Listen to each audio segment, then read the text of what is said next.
वैशाली की सांसद वीणा देवी और दिनेश सिंह जो कि एमएलसी हैं, उनके बड़े पुत्र राहुल राज उर्फ छोटू सिंह की हत्या बीते बुधवार को देर शाम जो है हो गई थी। उसके बाद पूरे बिहार में यह खबर तैरने लगा, शोक की लहर दौड़ गई कि कैसे सांसद के बेटे की जो है मौत हो जाती है। आपको बता दें कि मुजफ्फरपुर जिले के जैतपुर थाना के क्षेत्र में जो है वह बुलेट से जा रहे थे और एक अज्ञात वाहन ने उन्हें टक्कर मार दी। उसके बाद से वहां के स्थानीय लोग जो हैं वहां पर भीड़ इकट्ठा हुई और पता चला ये तो वीणा देवी के पुत्र छोटू सिंह हैं। आपको बता दें कि इसको लेकर काफी चर्चा है कि आखिर यह मौत है या फिर हत्या है। अब पुलिस को जो आवेदन दिया गया है उसमें भी हत्या का जिक्र किया गया है। दिनेश सिंह ने कहा है, यह आशंका उन्होंने जताई है कि मेरे बड़े पुत्र की हत्या की गई है। देखिए, इन तमाम मुद्दों पर बातचीत करने के लिए मेरे साथ अखिल भारतीय अपराध विरोधी मोर्चा के राष्ट्रीय अध्यक्ष धनवंत सिंह राठौर जी हैं। धनवंत जी, अज्ञात पिकअप ने छोटू सिंह को टक्कर मारी जिससे उनकी मौत हो गई है। क्या कहेंगे? दिनेश सिंह, पिता दिनेश सिंह ने हत्या की आशंका जताई है। आवेदन में एफआईआर किया गया है, एफआईआर जो किया गया है उसमें हत्या का जिक्र किया गया है। क्या कहेंगे, क्या यह हत्या है? राहुल राज उर्फ छोटू सिंह की जो हत्या है या दुर्घटना है, ये तो जांच का विषय है। लेकिन उनके पिता एमएलसी दिनेश सिंह ने कल शाम में एफआईआर दर्ज की है और उन्होंने दुर्घटना के बहाने हत्या की आशंका जताई है। तो जहाँ तक सीसीटीवी कैमरे की बात है, 13 पिकअप सेंटर में 12 पिकअप सेंटर ही सीसीटीवी में दिख रहा है, क्योंकि दो एरिया का एक जगह से 13 निकला है, एक जगह लेकिन 12 ही पहुंचा है। तो इस एक्सीडेंट के बाद एक पिकअप सेंटर कहाँ गायब हो गया या इस बीच में 3 सड़क बीच में कट था, क्या उसमें निकला, ये जांच का विषय है। अब वो दुर्घटना होने के कारण वो भागने के क्रम में रास्ता निकाल लिया या इस पूरी साजिश के तहत इस घटना को अंजाम दिया गया, क्योंकि जिस तरीके से पुलिस भी अनुसंधान करके बता रही है, वो कह रहा है कि पिकअप से लगा है और आमने सामने लगा है और कहीं ना कहीं एसएसपी राकेश मुजफ्फरपुर, उसका अनुसंधान का एक तरीका अलग है। वो पहला काम क्या करता है कि पुलिस की छवि बचाना चाहता है। तो हर घटना को, माने वो हत्या की घटना को, ये कहीं ना कहीं दुर्घटना बताने का प्रयास करता है, या कोई बड़ा घटना हो तो उसको सामान्य घटना बताने का प्रयास करता है, क्योंकि उसमें पुलिस की भी छवि बचती है और सरकार की भी छवि बचता है। जिस तरह से मुजफ्फरपुर में एक दलित बच्ची के साथ रेप करके हत्या किया गया, उसको भी उसने रेप बताया ही नहीं, कहा कि रेप हुआ ही नहीं। तो अपने यहाँ बिहार में ये सामान्य बात है कि जांच रिपोर्ट में, पोस्टमार्टम में आपको फर्जीवाड़ा खूब हो रहा है, और वो प्रशासन की छवि बचाने के लिए और सरकार की छवि बचाने के लिए।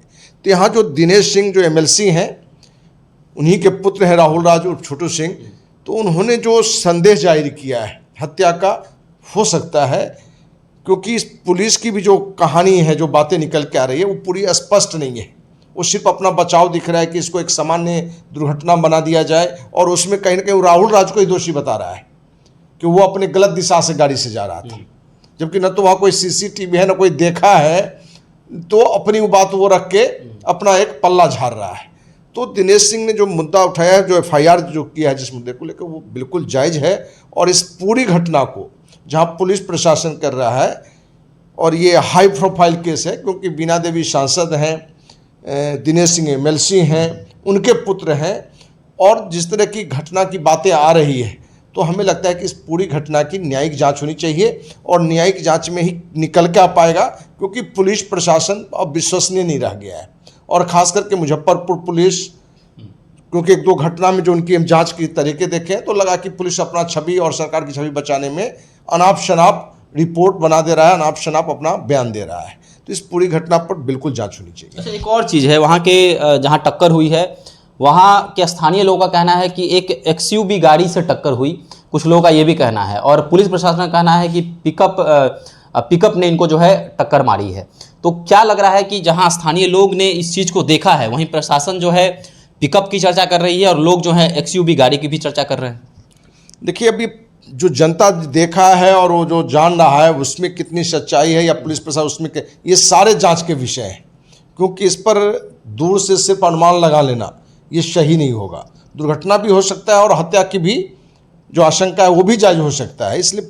और हाई प्रोफाइल केस है, दोनों सोशल वर्कर हैं, दोनों राजनेता हैं, और दोनों कहीं ना कहीं मुजफ्फरपुर के विभिन्न घटनाओं से भी इनको जोड़ के देखा जा रहा है।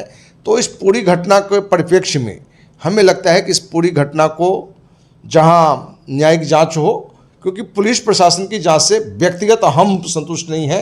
वो मुजफ्फरपुर हो या औरंगाबाद हो, औरंगाबाद में भी आपने देखा होगा कि श्रेय हत्याकांड में आज भी उसका आरोपी जो अपराधी अब गिरफ्तार नहीं हुआ है, निर्दोष को 5 को पुलिस प्रशासन जेल भेज दिया है रेपिस्ट बनाकर। जिस घटना में जो 1% के 1/8 हिस्सा भी नहीं होता है उसको आप रेपिस्ट और हत्यारा बना सकते हैं।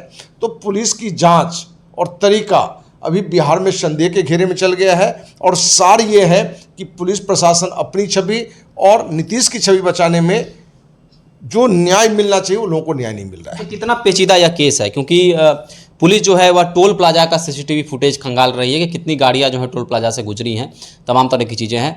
ग्रामीण इलाका है, वह ग्रामीण इलाकों में सीसीटीवी मुख्यतः लगा नहीं रहता है। तो कितना पुलिस के लिए कितना पेचीदा केस लग रहा है? नहीं, पेचीदा केस तो है, पेचीदा केस में इसमें कहाँ से शंका है पेचीदा केस नहीं है, पेचीदा बिल्कुल है। लेकिन प्रशासन यदि इसको बड़ी गहराई से देखे, क्योंकि सीसीटीवी में कहीं भी तो है, गांव में नहीं है, ठीक है, तो उन सीसीटीवी में कौन कौन गाड़ी है और वो गाड़ी की क्या पोजीशन है। क्योंकि एक लाल कुर्सी लगी, मैंने गाड़ी के बारे में दिए गांव वाले भी कि गांव से तेजी से भागा है। अब उसमें भी कितनी सच्चाई है कि मैंने जांच को कहीं प्रभावित करने के लिए गलत दिशा में भी तो लोग मोड़ नहीं रहे हैं। क्योंकि आपने बताया कि XUV से भी घटना की बात आ रही है, तो XUV सारा, तो XUV की तो चर्चा नहीं पुलिस प्रशासन कर रहा है। वो तो दे रहा है कि भाई फॉरेंसिक रिपोर्ट में दे रहा है कि गाड़ी की इतनी गति थी और आमने सामने की टक्कर है। तो क्या राहुल राज मैंने आमने सामने टक्कर क्यों देगा? तो कहीं ना कहीं पूरी इस घटना में हत्या की बू आ रही है, हत्या की साजिश आ रही है।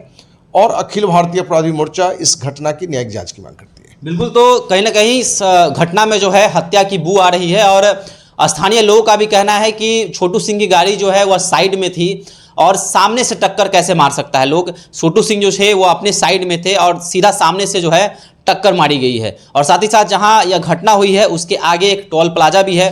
टोल प्लाजा का सीसीटीवी फुटेज जब पुलिस खंगाल रही है तो उस बीच जो है जितनी गाड़ियां उधर से गुजरी हैं उससे कम संख्या में गाड़ी जो है टोल प्लाजा से गुजरती हुई नजर आ रही है। साथ ही साथ उसके बीच में भी 3 रास्ते हैं जिसमें पुलिस को आशंका है कि यह पिकअप वाहन जो है वह इस तीनों रास्ते से तो निकल तो नहीं गया। साथ ही साथ तमाम तरह की चर्चा हो रही है। स्थानीय लोग ये कह रहे हैं कि यह जो पिकअप था वह कुर्सी से भरा हुआ था। तमाम तरह की चीज़ें हैं। पुलिस भी जो है ग्रामीण इलाकों में घूम घूम कर पता कर रही है कि क्या इन रास्तों से कोई कुर्सी से लदी हुई पिकअप वाहन तो कहीं नहीं गुजरी है। तमाम तरह की चीज़ें हैं। और वहीं पर छोटू सिंह के परिवार वालों का रोडों का कर बुरा हाल है। दिनेश सिंह का कहना है कि मेरे पुत्र की हत्या हुई है, वह हत्या की आशंका भी जता रहे हैं। तो आपको क्या लगता है इस मर्डर मिस्ट्री में, क्या यह हत्या है, मर्डर है? आप भी हमारे साथ साझा कर सकते हैं। धन्यवाद।